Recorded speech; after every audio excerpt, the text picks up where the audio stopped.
भारतीय संस्कृति में यज्ञ, योग एवं आयुर्वेद जैसी अमूल्य विद्याएं हैं, जिसका मूल है वेद। इतिहास की ओर दृष्टि डालें तो भगवान राम, भगवान कृष्ण से लेकर राजा महाराजाओं, ग्रामवासियों व अरण्यवासी ऋषियों की कुटियों तक नित्य व नैमित्तिक यज्ञों का प्रचलन देखने को मिलता है।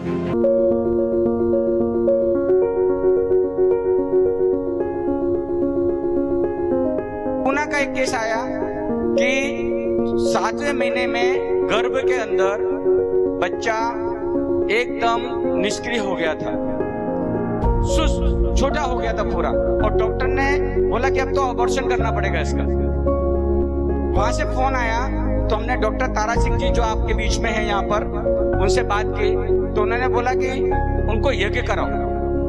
लेखा माता जी के माध्यम से डोंबिवली से उनसे बात हुई तो नीचे यज्ञ के हवन कुंड के नीचे उसमें ड्राई फ्रूट का लेवल बिछाया गया, सभी तरह के ड्राई फ्रूट उसमें लगाए गए और फिर यज्ञ चालू किया। देखिए 2 महीना यज्ञ करने से वो बच्चा वापस पुष्ट हो गया और नॉर्मल डिलीवरी हुई उसकी, और प्रॉपर वजन जो होना चाहिए 2 किलो 900-800 ग्राम वो उसने बच्ची को जन्म दिया। मेरी माताजी आज 84 इयर्स की हैं, 3 बार पैरालिसिस हो गया, हमने 3 बार उसको ठीक कर लिया। आज वो अपने पैरों पे चलकर जाते हैं। रोज यज्ञ हमारे साथ में सोफे पे बैठ के सब सुनते हैं, उनको पूरा यज्ञ याद है। लेकिन एक भी परिवार का मेंबर, जब से हम आज 5 साल से यज्ञ कर रहे हैं, हमारा एक भी फैमिली मेंबर आज हॉस्पिटलाइज नहीं है, डॉक्टर की मेडिसिन नहीं ले रहा है, और ज्यादा से ज्यादा अभी हम योग और यज्ञ को ही बढ़ाते चले जा रहे हैं। तो यह जो धूम्र चिकित्सा जिस विषय में हमने अगले अंक में चर्चा की थी कि कैसे शास्त्रों में अलग अलग धूम्र चिकित्सा की बात की गई है, तो मैं बात कर रहा था ये जो शारंगधर संहिता में 6 प्रकार के धूम चिकित्सा की 6 प्रकार के जो धूम हैं वो हमारे शरीर में कैसे काम करती है। और इसी में एक बृहद निघंटु रत्नाकर है, इसमें धूमपान की बात कही गई है कि मनस्तापम रजः क्रोधम धूमपाने निवारयेत, अर्थात यह जो धूमपान है ये हमारे मन के जो संताप है, जो हमारे मन में विघ्नता आ जाती है या मानसिक रोग जिसको कहें, उसको यदि और अलग अलग शब्दों में हम बांटें तो माइग्रेन है, आधा शीशी है, किसी को अनिद्रा की समस्या होती है, एंजाइटी फोबिया जैसे रोग हो जाते हैं, हमेशा भय बना रहता है, या हमेशा किन्हीं को और अलग प्रकार से शरीर में जिसको हम कहें बुरी स्वप्न आता है, निद्रा नहीं आती है या अत्यधिक निद्रा आती है, अत्यधिक तंद्रा आती है, तो इन सभी विषयों को जो मानसिक संबंधी उसको दूर करने का काम ये धूमपान रूपी जो वायु है वो करती है। फिर रजोगुण हमारे शरीर में जो अभी मैंने बात की कि रजोगुण बढ़ जाता है या क्रोध बढ़ जाता है, तो उसको भी दूर करने का, शांत करने का, समन करने का काम ये धूम्र चिकित्सा करती है, जो औषधीय वायु ये करती है। और वैसे ही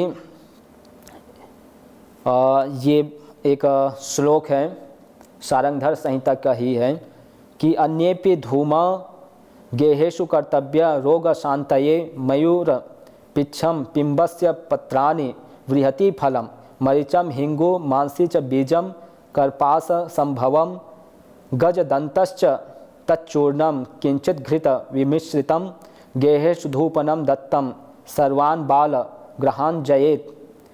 फिर पिशाच राक्षसान जित्वा सर्व ज्वरम हरम भवेत, अर्थात यदि किसी को ज्वर हो गया है, किसी को बहुत ही विषम ज्वर जिसको टाइफाइड कहा जाता है, ऐसे रोगों को भी शमन करने का, दूर करने का जो सामर्थ्य वो इस धूम्र चिकित्सा में ही, इस वायु में है। तो हम यदि किसी को रोगों को शमन करना है तो वो अपने घर में धूपन दे, और उसके लिए क्या क्या बताए तो नीम पत्र है, नीम पत्र है, फिर बड़ी कटेरी है उसका फल ले लें, फिर काली मिर्च है, हींग है, जटामासी है, फिर कपास है, उसके साथ इन सबको फिर समान मात्रा में लेकर चूर्ण बना ले। चूर्णित कर कर इसको घी के साथ मिलाकर कुछ ऐसे टिकिया के भांति, वटी की भांति इसको तैयार कर ले। उसकी मात्रा हम देखें तो 5 ग्राम या 3 ग्राम उससे कम में आप बनाकर फिर इसको आप इस प्रकार से धूनी में, अग्नि में आप ऐसे डाल दें और फिर वहीं बैठकर आप प्राणायाम करें। तो इससे जो सूक्ष्म जीव है, जो माइक्रो जो बैक्टीरियल है या माइक्रो जो वायरस है, जो हमारी आँखों से दिखाई नहीं देती, ऐसे जो बीमारियां हैं, जो रोग हैं, उनको दूर करने का, शमन करने का काम करता है। और जितने भी उपद्रव, जो ज्वर है, टाइफाइड, जिसमें शरीर में जो डिग्री है, जो शरीर का जो टेम्परेचर है वो अत्यधिक 150, 200, 300 तक बढ़ जाता है, तो ऐसी स्थिति में भी ये जो धूम्र चिकित्सा है ये उसको वापस नॉर्मल करने का काम करती है। तो इसीलिए आज मैं आपके सामने एक जो शहद है इसका भी प्रयोग आपको दिखाऊंगा कि जो हम शहद लेते हैं उसको यदि अग्नि में डालते हैं तो उससे हमारे जो मस्तिष्क है ये शांत होता ही है, साथ में हमारी जो मेधा शक्ति है वो भी बढ़ती है। तो आप कहीं से भी आप इस प्रकार शुद्ध जो शहद है उसको आप खरीद सकते हैं, चाहे वो किसी भी संस्था के हो, पतंजलि के मिले तो पतंजलि का और अच्छा बेस्ट है। तो इसको इस प्रकार थोड़े से, इतने पर्याप्त है, ये आपके 2-3 ग्राम जो शहद है उसको फिर अग्नि में ऐसे छोड़ दें।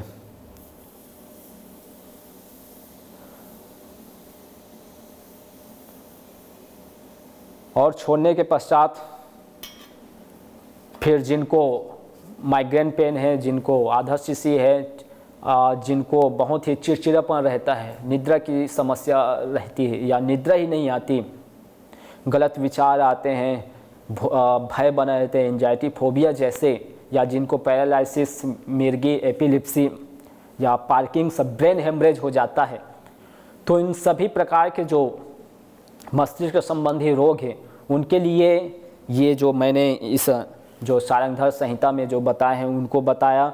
और ये स्वयं हमने प्रयोग किए हैं और कई ऐसे भिन्न जगहों में जो व्यवहारिक प्रयोग हुए हैं अलग अलग मुंबई आदि में, तो उस आधार पर हमने स्वयं प्रयोग किए। तो इसमें वास्तविक में जिनको इस प्रकार की समस्या थी तो उसमें लाभ मिला।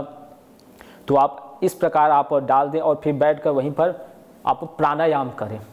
जिनके पास जितना समय है आप उसमें भस्त्रिका करें, अनुलोम विलोम करें, आप उसमें और जो ध्यान है, मेडिटेशन है वो करें। तो ये अलग अलग पूर्ण रूप से प्रक्रिया है। तो इस तरह से हम स्वयं अपने घर को चिकित्सालय बना सकते हैं। परमपिता परमेश्वर ने सभी को चिकित्सालय परमानेंट बनाकर दिए हुए हैं। आप देख लीजिए अपने आसपास सभी को औषधियों के रूप में नाना प्रकार के दिए हुए हैं, बशर्ते आवश्यक है कि हम उसको समझें। और एक तो श्लोक ही है जिसके माध्यम से हमको ये पता चल जाता है कि भाई जिसको हम जिन रोगों के निदान के लिए लेते हैं उसी को हम यदि इस हवन में डालते हैं, यदि हम इसको धूम्र देते हैं और बैठकर वहाँ पर जब हम डीप ब्रीदिंग करते हैं, इनहेल एक्सहेल करते हैं, ऐसे भस्त्रिका करते हैं, अनुलोम विलोम करते हैं,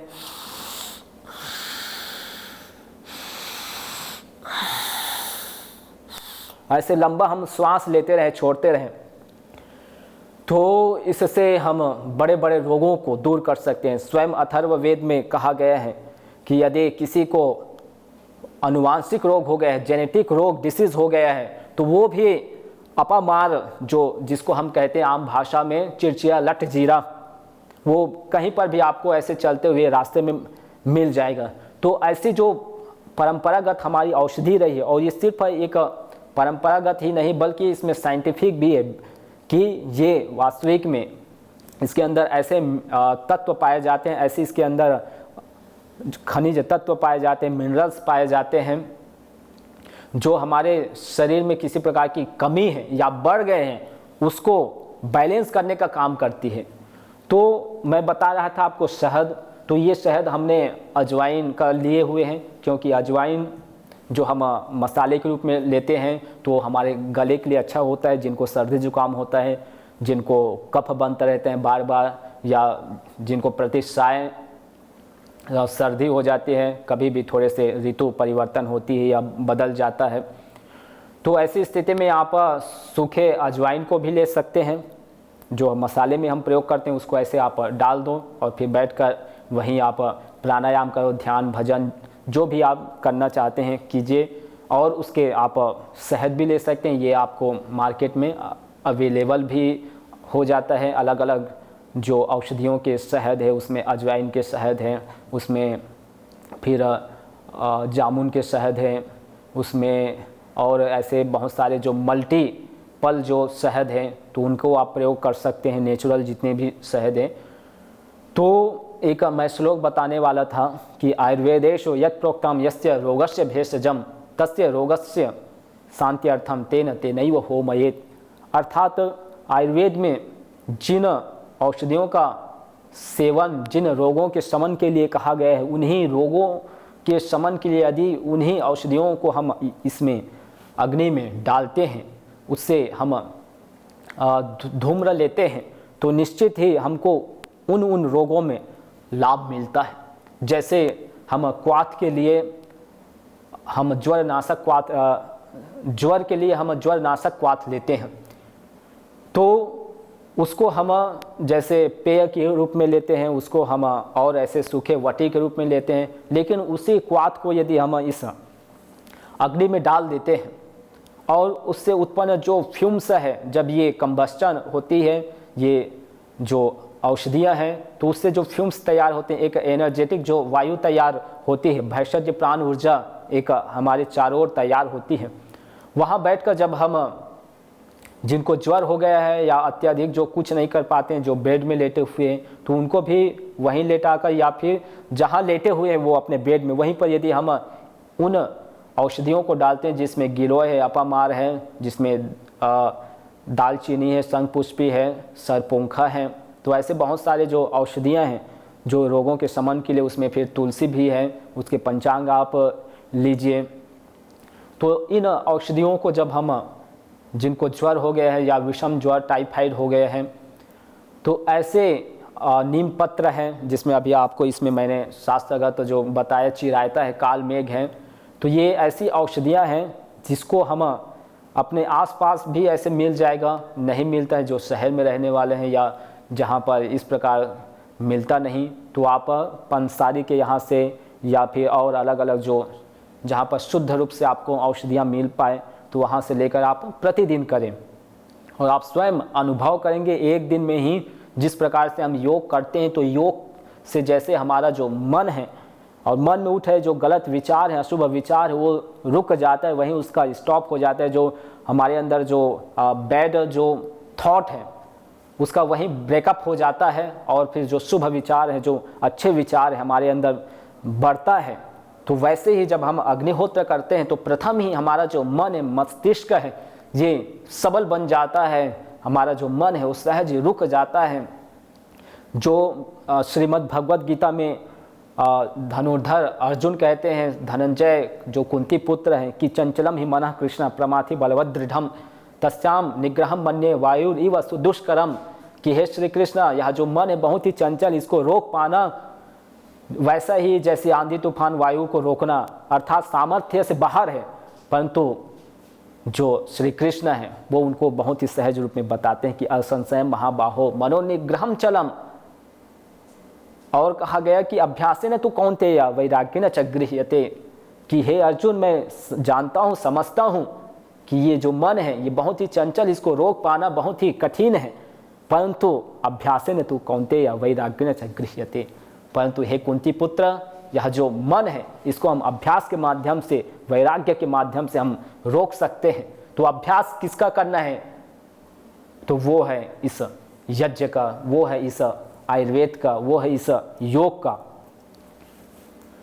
तो हम जब यज्ञ करते हैं, अग्निहोत्र हवन होम करते हैं, तो निस्संदेह हमारे शरीर एनर्जेटिक होता जाता है, हमारे शरीर जो है, हमारे शरीर में जो इम्यूनिटी सिस्टम है वो बढ़ जाती है। आज हम सुन रहे हैं कि जो कोरोना है वो अपडेट हो गया है, अर्थात नया वर्जन आ गया है कोरोना का, तो उसमें नए लक्षण दिखाई दे रहे हैं और जिनको कोरोना हो रहे हैं उनकी जो इम्यूनिटी जो सिस्टम है, जो प्रतिरोधक क्षमता है वो कहीं ना कहीं डाउन होती जा रही है, गिरती जा रही है।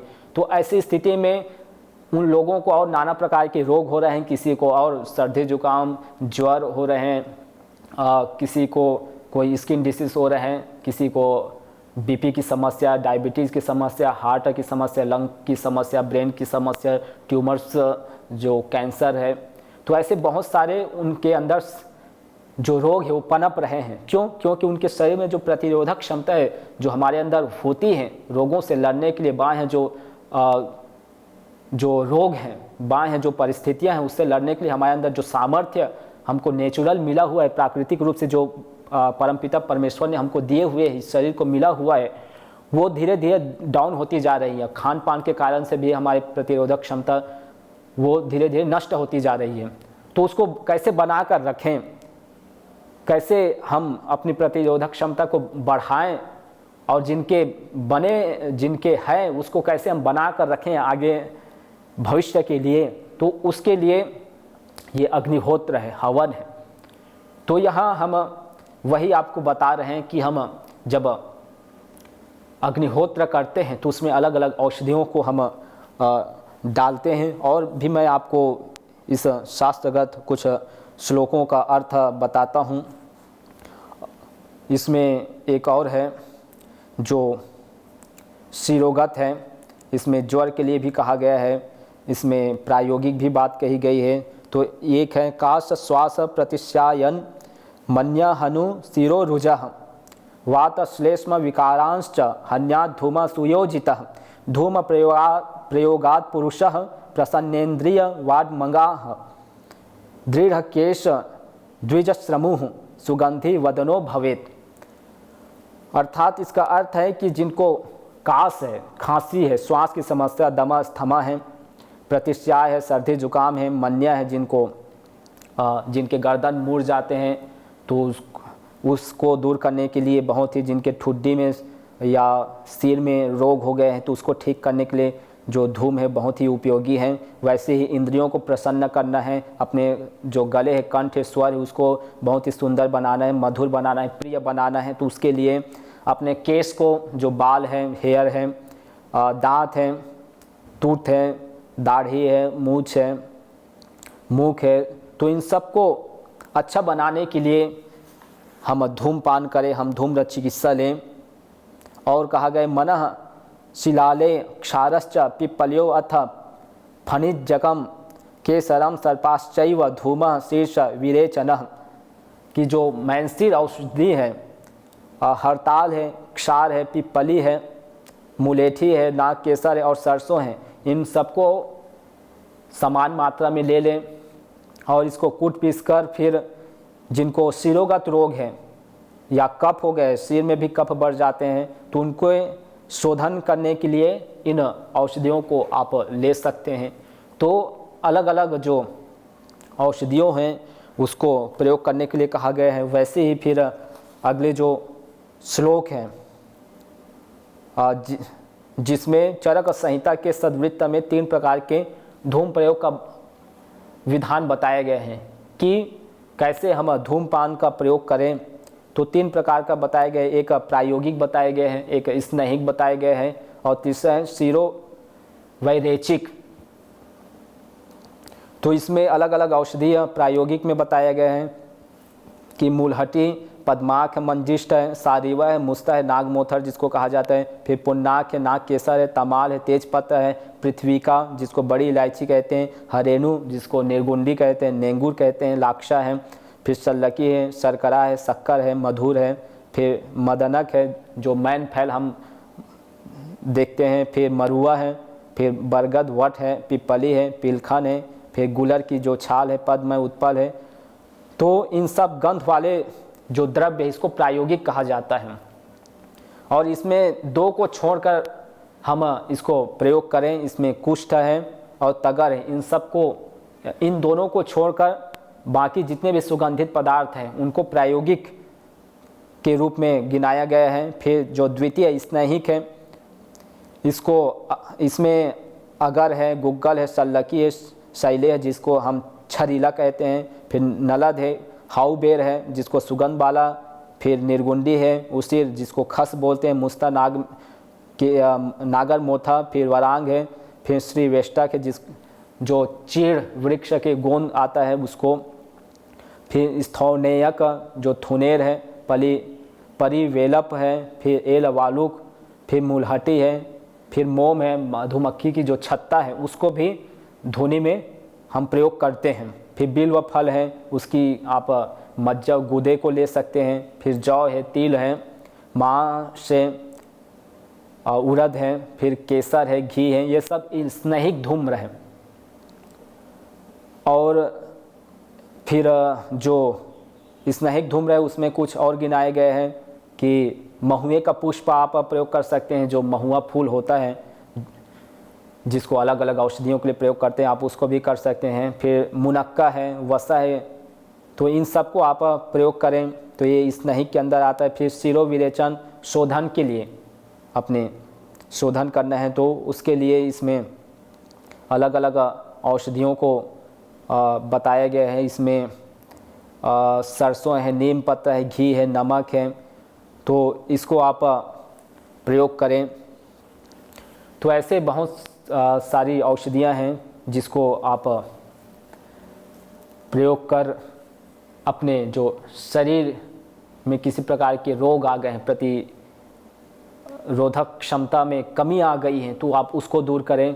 फिर आप यदि अकेले हैं तो आप अपने कहीं पर भी छोटे रूप में करें, पारिवारिक या आपको बड़े रूप में करना है तो आप कहीं अपने बरामदा में करें, इस प्रकार से हॉल में करें, तो उससे सभी को लाभ मिलेगा।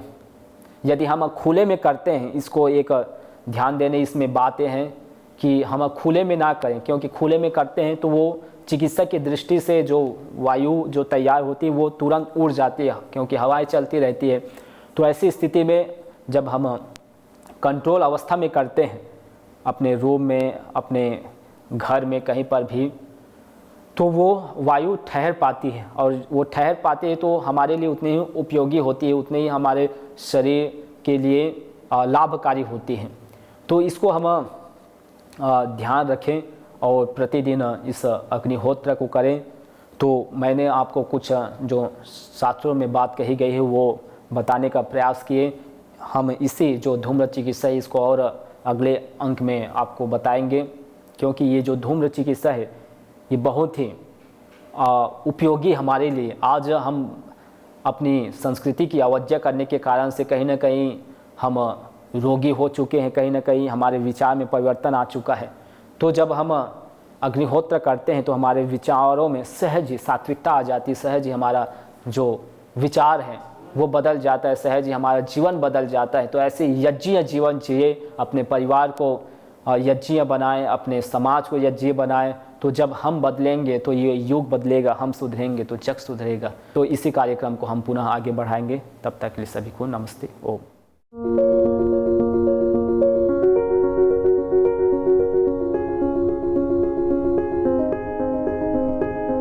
जिनको दमा अस्थमा रहता है, ऐसे कई पेशेंट हमारे पास में हैं। जबकि अस्थमा और दमा वाला जो पेशेंट है वह अगरबत्ती और धुएं से भागता है, वो सहन ही नहीं कर पाता, उसे तकलीफ होने लगती है, सांस फूलने लगती है उसकी। लेकिन यज्ञ के धुएं से यज्ञ करने तक, शुरुआत से लेकर एंड तक उन्होंने पूरा यज्ञ करते हैं। और आज वो कम 85% उनके पंप छूट गए, जो दमास्थमा के जो उनके पंप थे वो भी छूट गए यज्ञ करने से। और वो नियमित रूप से अपने घर में गूगल की ध्वनि आज भी ले रहे हैं और उन्हें पूर्ण लाभ मिल रहा है। हम कई घरों में यज्ञ कराने गए, कई घरों में, और हमने पाया कि दमास्थमा वाला पेशेंट यज्ञ को छोड़कर अंदर घर की ओर भागता है, अंदर रूम की ओर भागता है। बोले नहीं, बाद में चालू करना, पहले हमको अंदर जाने दो। तो हमने उनको बताया कि जब आपको तकलीफ होने लगे तब आप अंदर चले जाना, जब तक तो बैठो, अभी तो हमने कुछ भी जलाया नहीं है। जब जलेगा, धुआं होगा, तब आपको महसूस होगा ऐसा कि चलो कोई बात नहीं, हम तकलीफ हो रही है तो आप अंदर चले जाना। तो हमने ऐसा पाया कि जैसे ही हमने यज्ञ चालू किया, यज्ञ चालू करने के बाद में जैसे हमने घी की उसमें आहुति चालू की, और वो व्यक्ति पूरा यज्ञ के समय तक बैठा रहा और पूरा लाभ उसे मिला। तो दमा अस्थमा वाले पेशेंट को तो मैं बोलूंगा कि उसे नियमित रूप से यज्ञ करना चाहिए। यज्ञ भारतीय संस्कृति का मूल है। तो आइए हम संकल्प लें, संसार के श्रेष्ठतम कर्म यज्ञ को अपनाएं। पिंड और ब्रह्मांड में संतुलन कायम करने वाले यज्ञ को अपने जीवन का अभिन्न अंग बनाएं एवं प्रकृति मां के प्रति अपने ऋणों को अदा करें। विश्व स्वास्थ्य का एक नारा, यज्ञ से होगा जग उजियारा। भारतीय संस्कृति की अमूल्य विरासत यज्ञ की महिमा को जानने हेतु वैदिक चैनल पर प्रतिदिन प्रातः एवं सायं 11:30 बजे यज्ञ महिमा कार्यक्रम से जुड़े। विशेष जानकारी हेतु संपर्क करें।